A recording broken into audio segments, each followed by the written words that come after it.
Hello and welcome everyone to our September monthly discussion meeting. Today we're going to go over a few topics that have been a factor in this week's volatility. So we have Congress, the Fed, and inflation, and a few other details that we'll go over.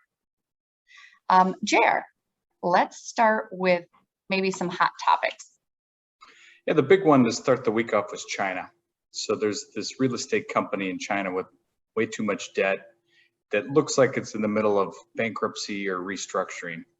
And if you look at the graph here, this is the Volatility Index. And you can see on Monday, there was a major spike in the volatility on the far right as the markets were down almost 1,000 points in the Dow Jones. And when you look and take a step back and ask why would a company in China have such an impact on our markets? And there really isn't a direct reason, it's more the indirect reason. If you look over the years, you go back to the financial crisis in 2008 when Lehman Brothers filed bankruptcy in the US. Nobody thought it'd be that big a deal because Lehman Brothers was a large company, but it was more the contagion. Within 2 weeks, AIG was about to fail and the Fed had to bail them out and save the system. And when you go back to Greece a number of years ago, Greece is not a large country and the banks in Greece were not very large, but it's the contagion that would have spread through Europe. And this is similar in China. China historically doesn't have a lot of big bankruptcies that are common knowledge. So it's the uncertainty that if the large real estate company were to fail and China doesn't have a smooth transition, that there might be a contagion effect. And that was really the angst in the market as we started the week. And then the other part of that same day's volatility is just the uncertainty around Congress. Markets in general do not like uncertainty, and there's a lot of proposals. So on Monday, the 27th, there's a deadline to vote on the infrastructure bill. There's a lot of discussion around spending, proposals, and other things, and then we have the debt ceiling ahead. So put all that together and it created a lot of that angst we believe that we saw to begin this week. I think something that maybe helped smooth out that volatility is, as we know, the Fed is here to kind of help control inflation as well as kind of accomplish that full employment. And within those two measures that they're trying to accomplish, they can use many tools, but two that they focused on more recently is tapering and rates. But when they came out on Wednesday and talked about this, because they're maintaining that stable conversation of saying, yes, we will taper, and it will be towards the end of the year. And now they're repeating that same flow. I think the market's reaction was more of a calming one, knowing that they're sticking to what they're saying they're going to do. Yeah, so I agree, Vanessa. I think one thing that's been really helpful from a stabilization perspective is that they're at least really sticking to their script. They're not changing or surprising the market at any time. They've really stuck to kind of what they've been planning, and kind of no news is good news at this point until they come out. So I agree that it's been great that they've been sticking to that. Yeah, so that's kind of the tapering side. Then there's also future talks of moving the short-term rate. And here we can see the Fed dot plot. And just to give a little more context, the dots are everyone's vote on what the rate should be. So I know it makes it a little difficult to see, but the first column all the way to the left is 2001. So that's our year of 2021. 2021, sorry. I forget what year. You guys shaving off 20 years, it's fine. 2021. So we can see that that's exactly what we've had. We've had no movement because they're focusing on tapering. Mm-hmm. No, sorry, just the money, injecting money into the economy. When we move over to next year, here you can see that there's a variance of opinions as to how much it should be moved, and it's obviously moving that amount up, moving more towards 2023 as you can see, the median starts moving higher. So the expectation is that around 2023, short-term rates will be moving higher. And when you put all that together, it's stability short-term because of the taper, the message, and interest rates are not going to move at this point. The forecast on that graph is after the midterm elections next year. But as we think a little bit ahead to what tapering means and what the impact is to intermediate and long-term rates, the markets don't seem to be concerned at that at this point. But as the Fed stops buying more bonds each month starting November and December, that means other people or other investors are going to have to pick up that extra demand. And when you look at the 10-year interest rate now at about 1.3%, Megan, how excited are you as an investor with inflation at 5% to start buying what the Fed isn't in the months ahead? Right, and it's a real challenge. Right. I would say me personally, probably not the best target market for that. But I think with these cheap interest rates where they're at, there's a lot of different industries that have been taking advantage. One specifically is the M&A activity we've already seen this year is at record highs. I wrote down a couple notes that were surprising to me. So just from last year over year, we're up 66%. And so, I mean, I remember thinking that last year and the year before were high, but we seem to be picking up at a record pace. North America alone is up almost 80%. And financials actually led the way at 61%. So from year-over-year growth, that's pretty surprising. I don't know if the financials surprised either of you. Well, and you think about why. I mean, with interest rates being low, there's only one way for them to go up is higher in the future. So buying financial assets while interest rates are low makes a lot of sense to be buying them in theory on the cheap. And as you look at replacing that demand, because I agree, Megan, I don't think anybody's excited to buy what the Fed isn't at interest rates at these levels. But as we all know, as central banks around the world stop buying more bonds like the Fed said they will, other investors have to replace that demand. And at what interest rate will demand be there? Is it 2%? Is it 3%? So with the Fed stop buying, interest rates should naturally go higher by next summer into the fall, you would expect. Mm-hmm. And then the impact of that will be what happens to stock valuations and other things as interest rates go up. So it'll be interesting to trend to look at the next few quarters. Right. And one other thing that I found interesting, so I know you kind of touched on Congress slightly earlier. So we didn't review any of their potential updates that they want to roll out, but one of those is taxing stock buybacks at 2% increase extra. So I thought it was interesting. We pulled up the corporate profits graph, and you can see that this line down here, undistributed profits, has spiked lately. So this gap is the profits that they're holding on to over taxes. That's growing at a pretty substantial rate. And so it's almost, the question remains is, well, what do companies do with their excess cash right now?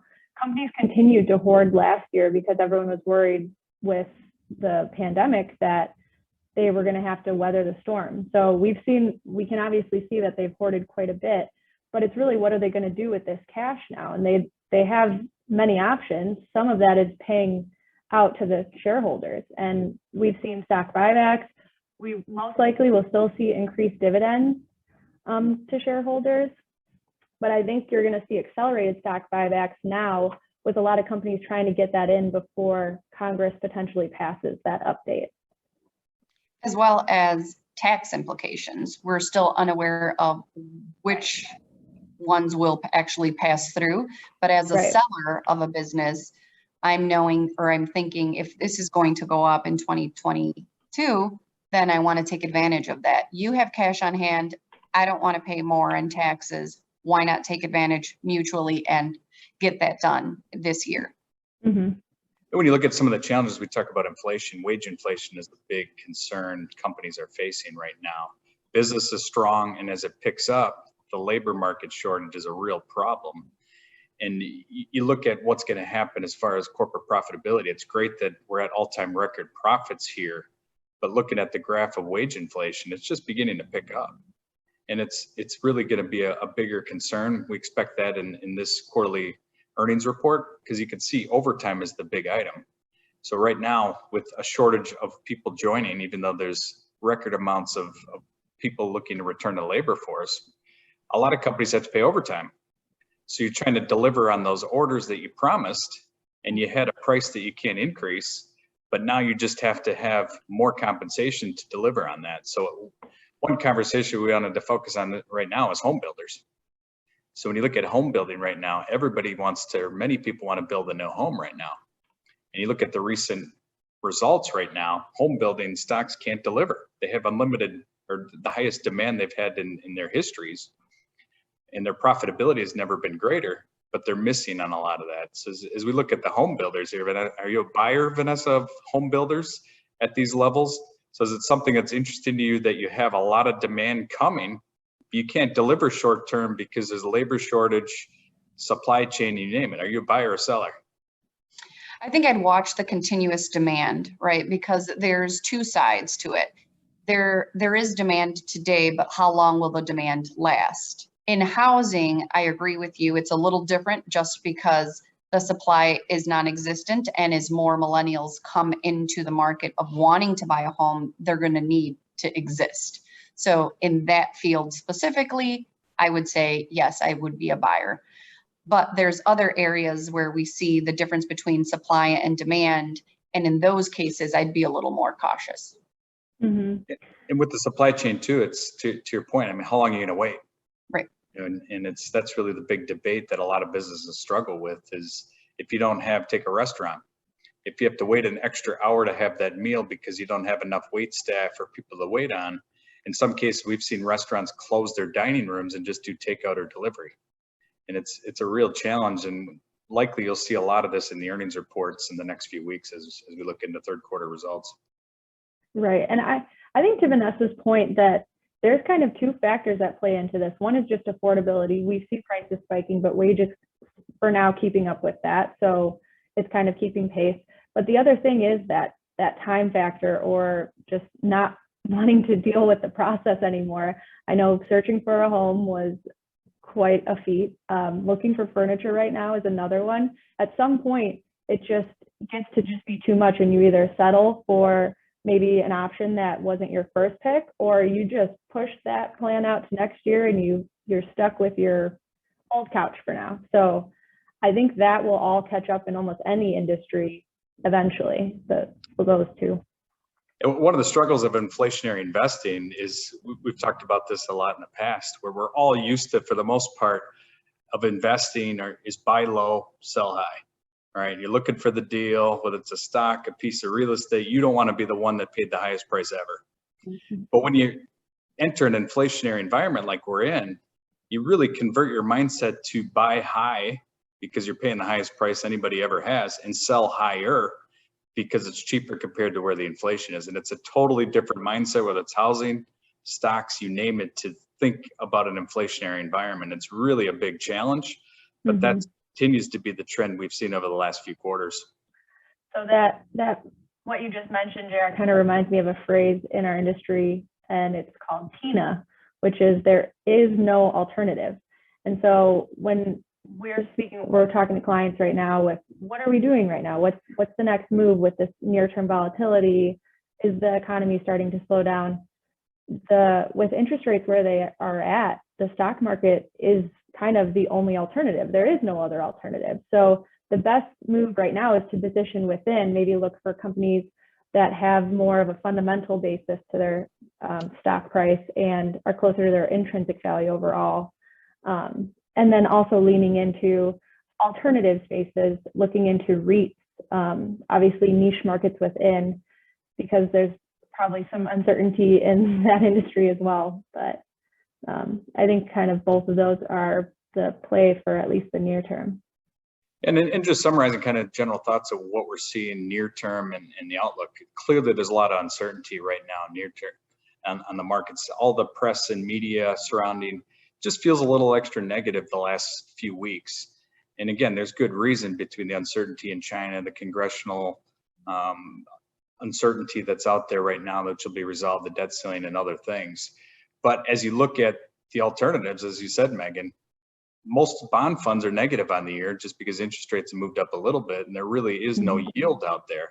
So as cash that's out there continues to move towards stocks, we'd expect the volatility to increase in the next few weeks, but we're probably going to go back to new highs between now and the end of the year, would be our expectation. The uncertainty we think is going to be into 2022 as that taper effect and interest rates naturally go up. So we'll be mindful of that in case something doesn't change near term, but probably in the middle, spring and summer next year is where there'll be extra reason to be cautious. And I think making sure we keep our eye on inflation and how much it increases, which kind of leads us into, there's certain aspects of the world changing that we need to think of when we're ready to start planning for our future with our children. And by that, I mean passing on an inheritance to our children. We were looking up an article and it was saying how many people are scared of, almost 70% are worried that they're leaving too much to their kids. But if we think back, JR, from your first days of investing and the families that we worked with then, they could have X amount of dollars and maybe saying $1 million was okay and that will take you through retirement. But as we've evolved with inflation and with just changes in technology, we've seen that you need to have more dollars to support you. So there's a few things that we need to look into before making the decision of how much is kind of too much to leave your kids. And to your point, Vanessa, I mean, you look at the generation that holds the wealth today, many of them have a pension, Social Security, that kind of guaranteed an income stream that you didn't need as big a retirement. As you look to the millennials and the generation after, pensions don't really exist anymore. Social Security expectations, I've used this example many times in the past where our generation, the millennial generation, received statements from Social Security a number of years ago that says your stated benefit is X. You need to plan for 70% of that in the future because people are living longer. So it's just not the same dynamic. And with inflation, you really have to reassess how much is the right number to be too much, because it is different compared to 10 and 15 years ago. And I think there's multiple worries. It's sometimes just thinking the dollar amount seems too large to leave to the children, but there's also what effects of leaving these dollars to your child will it have on the next generation, right? So that protection is what comes kind of from the parents down to the children.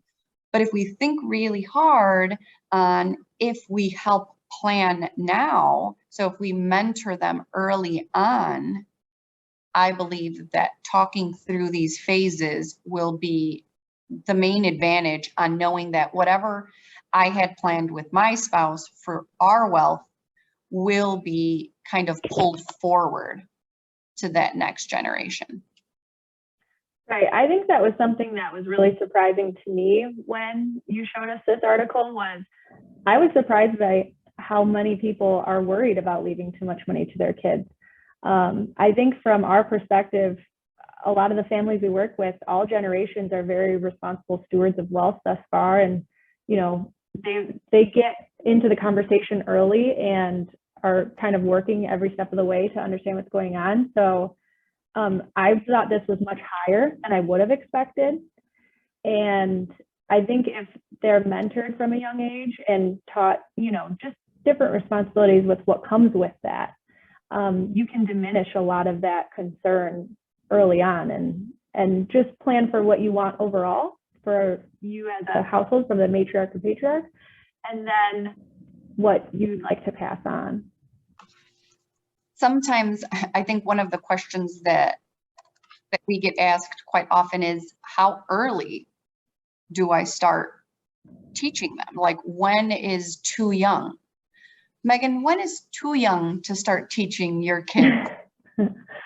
Well, actually, I have some news. So I used to think maybe around 3 or 4. And me and my husband are actually expecting. So I would say there's never a too young. I think my future baby gets the benefit that I talk about stocks and finance in general all day. So hopefully some of that rubs off. But I hope to just kind of start as early as possible and integrate that in everyday life moving forward. And it just emphasizes, especially when we go back to the proposals in Congress and tax changes this year, how important it is to have these conversations as families and just pass along that knowledge. Because once you feel that the next generation is a little more prepared, a little more educated, the fears of leaving too much, we find tend to go away very quickly. It's just a matter of forcing that intentional communication that we talk to as a family, and you figure out when's the right time. But to your point, Megan, I think we find a little bit sooner is better than waiting too long. Agreed. Great. Well, we hope you enjoyed this month's discussion, and we will see you next month.